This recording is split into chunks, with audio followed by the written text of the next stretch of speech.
Everyone's in their Montclair parkas, drinking French wine and munching on crickets, while they tell us we have to live better. The food is very difficult. It's very difficult. But what happens is everybody speaks to each other and no one says a darn thing. And they've got this whole globalist view that you want to make the world a better place. We got to make the world a better place. Has the Davos crowd made your life better? Have the most powerful people in the world delivered? Windmills, inflation, record migration? These are the people behind fake meat. There is a terrible cultural resistance from consumer to accept tech foods. But in my opinion, they represent the way forward. Why should I, use animals when I can cultivate meat? The food's bad, but the ideas are worse. The Brits think they have a solution for water.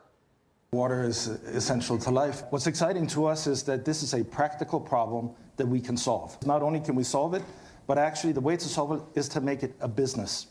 Okay, so when Davos says they're about to solve the water problem, they're about to tax rain. I'm already feeling parched. And your neighborhood's about to get a lot more crowded. By 2050, we could have 1 to 2 billion climate migrants crossing international borders. It's hard to imagine what 1 billion climate migrants would do to our capacity for self-governance. 2 billion climate migrants if we don't raise taxes and turn the keys into our SUVs? Al Gore loves Davos, never misses a year. It's the only place that shows respect. That's why Gore booed Lutnick and tried to confiscate his bracelet. Why are we even listening to Gore anymore? He said Greenland would turn into Puerto Rico, but it's still just one big fat block of ice. Whatever happened to the rain bombs Gore promised, huh? Not a single hurricane made landfall in the United States this season. Not one. Does Al know we're all getting snowed in this weekend? But if the climate migrants do show up, we know where to put them. Martha's Vineyard. The rabbis at Davos really made our heads spin. They said, you know what Europe needs more of? Muslims. The rise of the extreme right in many European countries is a response to the insecurity felt by the old Europeans, so-called old Europeans, regarding the new immigrants who came from the Middle East. So what will the world look like in 25 years? Everyone's African. If you're looking out to the horizon of 2050, the absolutely central question are the developmental possibilities of Africa. Full stop. Because by 2050, I'm going to be white and very old, and the majority of young people in the world will be African. Did a Columbia professor just say we're not having enough white babies? Because I was told you're not allowed to say that. Good thing Elon's reversing aging. Can you and I reverse aging in this new history, or are we going to see it? I haven't put much time into the aging stuff. I do think it is a very solvable problem. When we figure out what causes aging, I think we'll find it's incredibly obvious. It's not a subtle thing. When we finally figure out what causes aging? I always thought it was time, but I'm not that smart. Anyway. Good thing we didn't solve aging sooner. Biden might have won. You know who else goes to Davos every year besides Al Gore? The head of the teachers union, Randi Weingarten. In the United States of America, we have 16,000 school districts. We have over 100,000 schools. There are industry partners all over. How do we use the WEF to create this kind of integrated network so that we're all working together, so that kids can have, from high school on, opportunities to have jobs that pay a living wage so that they can feed their family and nurture their family? Randy's been going to Davos for the past few years, and each year test scores go down and teachers' salaries go up. Can Trump put Randy on the no-fly list? Because American school children already have enough problems.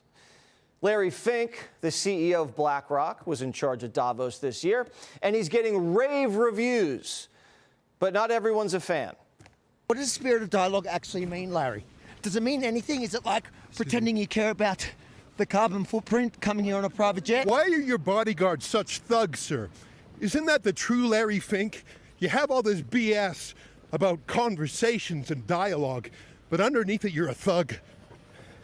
Spirit of dialogue. Spirit of dialogue. This is what it looks like here in Davos. Larry must have felt like an ICE agent. Those guys were pretty rough. But when you have 4 bodyguards, he can handle it. The guy who used to run Davos was a no-show. Remember Klaus Schwab? He zoomed in from an undisclosed location.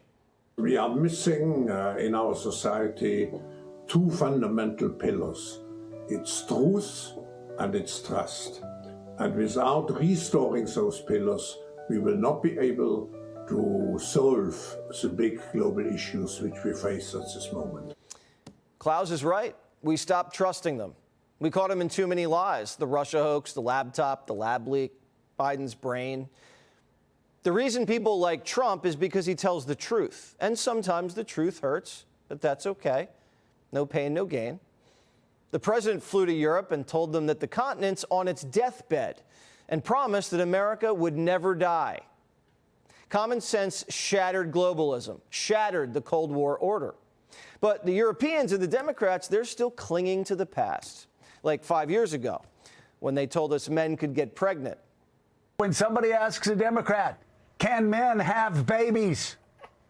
And you refuse to answer that for 30 minutes. That might be a clue why they think some progressives are disconnected with America. The correct answer is no. Men can't have babies. And men who transition after puberty should not be able to compete against girls. Gavin Newsom, did you hear that? Practice that in the mirror a few times. Gavin spent all week in the Alps acting weak and European, whining, getting kicked out of parties, and selling sex props, clapping at all the crazy ideas.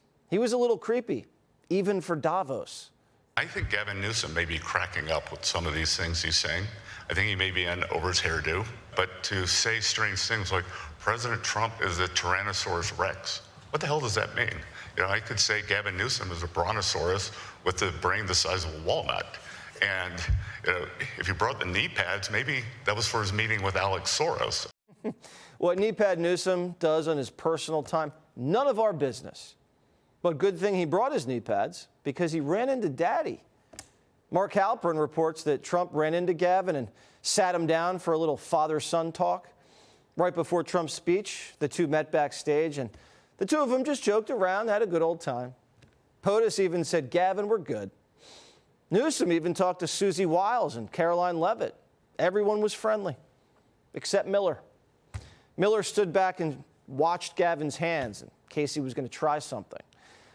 So this whole act, Gavin calling Trump a dictator, he's going to cancel the elections, and saying the Europeans need knee pads for Daddy. He was dapping Trump up behind the curtains. That's such a knee pad thing to do, isn't it? Even the liberal media says Gavin's a sitting duck. Lame duck, actually. Quote, Gavin Newsom's record is a problem. The California governor's pivot to the center may be too late for 2028. Many of Gavin Newsom's positions read as if they were reverse engineered from Republican attack ads. The truth is, Gavin's an actor. He's a child actor. He's trying to roll with the Euros just to get attention from Daddy. But the truth is, Gavin's green with envy. Trump has what Gavin wants: money, fame, and game.